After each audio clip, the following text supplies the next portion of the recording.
Hello everyone, this side साक्षी और आज हम फिर से आपके सामने आए हैं एक नया टॉपिक लेके जिसका नाम है पंक्चुएशन। देखिए, आज आपको पता चलेगा डायरेक्ट नायर करने का भी एक फायदा होता है। तो आपको जैसे पंक्चुएशन टॉपिक दिख रहा है ना, ऐसे ही जो आपको एग्जांपल दिख रहे हैं वो सभी पंक्चुएशन वाले जो सेंटेंस है वो सभी आपको किससे रिलेट करते हुए दिखाई देंगे, डायरेक्ट नायरेक्ट से। तो जैसे ही मैं आपको एग्जाम्पल समझाती जाऊंगी आपको समझ में आता जाएगा किस तरीके से ये रिलेटेबल है डायरेक्ट नायरेक्ट से। तो आपको एक चीज और ध्यान रखनी है कि अगर आपको सबसे पहले कोई भी नाम मिलता है, आपको कुछ चीजें नोटेबल चीजें हैं, आप चाहें तो लिख सकते हैं कि सबसे पहले आपको किसी भी सेंटेंस की शुरुआत अगर करनी है तो कैपिटल लेटर से स्टार्ट करेंगे। ठीक है, अगर किसी भी नाम, किसी व्यक्ति, वस्तु या स्थान के नाम को अगर स्टार्ट करना है तो उसका पहला जो वर्ड होगा, अल्फाबेट होगा, वो कैपिटल होगा। ठीक है, आपको कहीं विराम लेना है तो वहां फुल स्टॉप लगाइए, यानी कि किसी बात को पूरी तरीके से रोकना है, वहां फुल स्टॉप लगाइए। आधा रुकना है, अल्प विराम। ठीक है, कॉमा, इन्वर्टेड कॉमा। तो इन जो चीजें हैं, ये जो चिन्ह हैं, उनके बारे में आपको छोटी छोटी जानकारियां होनी चाहिए। आप चाहे तो वो डायरेक्ट नायरेक्ट वाला कॉन्सेप्ट समझ सकते हैं। और देखिए, मैं आपको एक चीज और बता दूं, जहां तक आप हो सके तो डायरेक्ट नायरेक्ट को अपने दिमाग में सेट कर ले, क्योंकि डायरेक्ट नायरेक्ट के 109% चांसेस हो जाते हैं कि वो आने ही आने होते हैं पंक्चुएशन वाले कॉलम में, क्योंकि पंक्चुएशन में मोस्टली क्वेश्चन डायरेक्ट नायरेक्ट से पूछे जाते हैं। ठीक है, तो मैं आपको दिखा देती हूँ एग्जाम्पल करके किस तरीके से पूछे जाते हैं। तो पहला एग्जाम्पल हमारे सामने है, the teacher said to the student do not plug the flower. देखिए, ऐसे ही मैं समझाती हूँ। सबसे पहले आपको देखना है, मैंने जैसे बताया आपको, पहले सेंटेंस की जो शुरुआत है वो कैसे करनी है आपको। सबसे पहले पहला जो अक्षर है वो आपको कैपिटल रखना है, तो द का टी कैपिटल, द टीचर। अब आप याद रखिए जो आपने डायरेक्ट नायरेक्ट करे हैं तो उसी तरीके से आप लिखिए, सैड टू दी स्टूडेंट्स। यहां तक आप रखेंगे, क्योंकि देखिए टू तभी आता है जब आपका दूसरा सब्जेक्ट होता है, क्योंकि टू रिलेट करता है दूसरे सब्जेक्ट को। तो क्या है, अब यहां तक आपने कर लिया, रिपोर्टिंग वर्ब आपकी पूरी हो चुकी है। ऐसे ही आपको लिखी मिलती है डायरेक्ट नायरेक्ट में। फिर उसके बाद क्या होता है, जब आपका ये जो दूसरा सब्जेक्ट होता है उसके बाद आप क्या करते हैं, छोटा सा कॉमा लगाते हैं, उसके बाद डबल इन्वर्टेड कॉमा से स्टार्ट करते हैं। और जो रिपोर्टेड स्पीच होता है, आपको जो रिपोर्टेड स्पीच आप जिस तरीके से लिखते हो कैसे लिखते हैं, पहला अक्षर उसका भी कैपिटल, क्योंकि रिपोर्टेड स्पीच अलग सेंटेंस हो जाता है। तो do not plug the flower. ठीक है, तो ये हो गया हमारा इंपरेटिव सेंटेंस। तो यहाँ लगेगा फुल स्टॉप और ये क्लोज हो जाएगा इन्वर्टेड कॉमा से। जैसे इन्वर्टेड कॉमा स्टार्ट किया तो इन्वर्टेड कॉमा क्लोज करना ही पड़ता है। तो ऐसे ही हमारा दूसरा एग्जांपल है, she said to me have you ever been to Goa. अब देखिए, यहाँ पे भी वही चीज करनी है आपको। देखिए, सबसे पहली चीज आपको एस कैपिटल रखनी है। ठीक है, उसके बाद said to as it is लिख देना। आपको चेंज कुछ नहीं करना है, आपको इसमें इनहेंस जोड़ना है। आपको इसमें क्या करना है, जैसे आप देखिए, अगर आपको मैं एग्जांपल देती हूँ, जैसे अगर आप किसी चीज को ऐसे ही रूखा सूखा छोड़ दे तो वो क्या आपको अच्छा लगेगा, नहीं ना। अगर आप अपनी प्लेट को लीजिए, आप अपनी प्लेट में सिर्फ रोटी सब्जी रखिए, तो वो इतना एनहेंस नहीं, मतलब देखने की बात कर रही हूँ मैं, अगर वो चीज इतनी अच्छी नहीं लगती है। ठीक है, और मान लीजिए आपकी थाली में 4-5 व्यंजन एक्स्ट्रा रखे हो तो वो आपको ज्यादा अट्रैक्ट करेंगे, अरे आज तो खाना अच्छा बना तो हम आज ज्यादा खा लेंगे। तो इस तरीके से आपको क्या होता है, चीजें देखने में एनहेंस करने के लिए हम क्या करते हैं, चिन्हों का प्रयोग करते हैं। ठीक है, तो सी सेड टू मी। अब यहाँ मी कनेक्ट कर दिया हमने, अब क्या करेंगे, कॉमा लगाएंगे, फिर इन्वर्टेड कॉमा से स्टार्ट। अब यहाँ हैव से स्टार्ट करेंगे तो हैव का H capital, have you ever been to.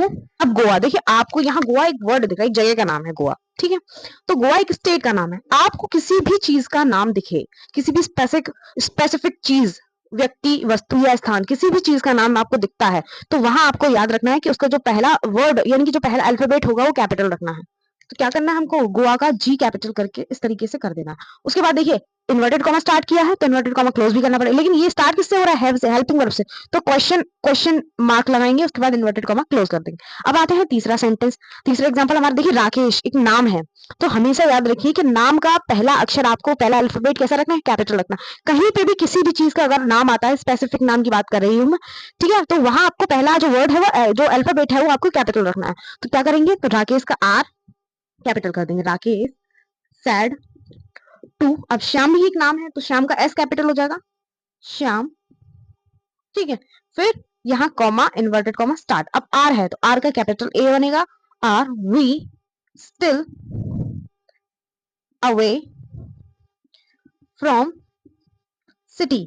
अब देखिए, अब आप समझिए ये कौन सा सेंटेंस बन रहा है, हमारा इंटरोगेटिव सेंटेंस बन रहा है, तो इंटरोगेशन मार्क लगना ही लगना है। इंटरोगेटिव सेंटेंस की पहचान ही है कि इंटरोगेशन मार्क लगेगा, उसके बाद इन्वर्टेड कॉमा क्लोज कर देंगे। ठीक है, ऐसे ही अब ये देखिए, द टीचर, इसका भी द टी कैपिटल बनेगा, the teacher said to me, फिर कॉमा इन्वर्टेड कॉमा स्टार्ट। अब do not waste your time, ठीक है, फिर इन्वर्टेड कॉमा क्लोज। देखिए कुछ भी चेंजमेंट नहीं है, बस आपको क्या करना है, देखिए ये जो एग्जांपल मैंने आपको दिखाए हैं वो सभी एग्जांपल हमारे किससे रिलेट कर रहे हैं, डायरेक्ट नारेट से। तो अब ये छोटी सी चीज है कि मैंने जो आपको डायरेक्ट नारेट चैप्टर करवाया है उसका रिलेटेबल है ये, इसलिए मैंने डायरेक्ट नारेट को पहले रखा कि आप अगर डायरेक्ट नारेट कर लेंगे तो वहां से आपका एक और टॉपिक क्लियर हो जाएगा जिसका नाम है पंक्चुएशन। तो यहाँ से आपका पंक्चुएशन क्लियर हो रहा है क्योंकि आपको ज्यादा एफर्ट्स नहीं डालने पड़ रहे हैं। हमने डायरेक्ट नारेट पढ़ा, उसमें पता है हमें कहाँ इन्वर्टेड कॉमा लगता था, कहाँ क्वेश्चन मार्क लगता था, कहाँ single interrogative sorry single comma लगता है, कहाँ डबल इन्वर्टेड कॉमा लगता है, तो वो चीज हमको समझ में आ रही है। अब देखिए यहाँ है Ram, do you like my dress. अब देखिए ये थोड़ा सा डिफरेंस है, इसमें क्या है, देखिए सबसे पहले राम यानी कि हमने किसी का नाम लेके इसको संबोधित कर दिया, ठीक है, तो ये क्या हो गया, अब यहाँ हम लेंगे राम, तो राम लेंगे हमने, कॉमा ऐसे करके लगा दिया हमने, ठीक है।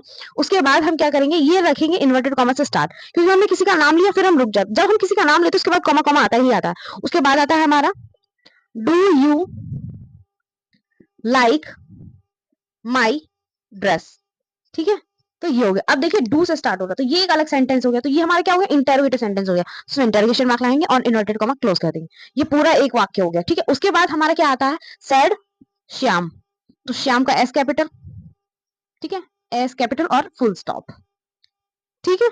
उसके बाद अब आते हैं हम इस पे, देखिए he said what is your name, ये तो बहुत इजी है। देखिए सबसे पहले इसमें कुछ भी ऐसा कुछ नहीं है क्योंकि देखिए सीधा सीधा दिया गया है ये। अब इसमें क्या दिया है, ही, तो ही सैड एज इट इज लिख देंगे, कॉमा इन्वर्टेड, इसमें टू नहीं है, देखा आपने, इनमें देखा टू है, इसमें देखा टू है, तो टू जो है ना रिलेट करता है, वो अपने साथ किसी ना किसी को लेके आता है, इसीलिए टू आता है। अब यहाँ टू है ही नहीं, तो यहाँ किसी से रिलेट किया नहीं किया, तो हमने क्या किया, सीधा सीधा लिख दिया, he said what, what W capital is your name, ठीक है। और नेम व्हाट से स्टार्ट हो रहा है तो ऑब्वियस सी बात है कि भाई क्वेश्चन, जब क्वेश्चन पुट अप किया जा रहा है तो क्वेश्चन मार्क तो लगेगा ही लगेगा। उसके बाद हम इन्वर्टेड कॉमा क्लोज कर देंगे, ठीक है। आई होप आप लोगों को ये सारी चीजें क्लियर हो चुकी होंगी, समझ में आया होगा। और अगर आपको जरा सा भी डाउट है तो आप एक बार पंक्चुएशन चैप्टर की जो थ्योरी है उसको थोड़ा अच्छे से पढ़ लीजिए, जिससे आपके सारे डाउट क्लियर हो जाएंगे। और आई होप कि आप लोग बहुत अच्छे से पढ़ रहे होंगे, अपने बोर्ड एग्जाम की तैयारी बहुत अच्छे से कर रहे होंगे। Thank you so much for keep supporting and thank you so much for watching, thank you.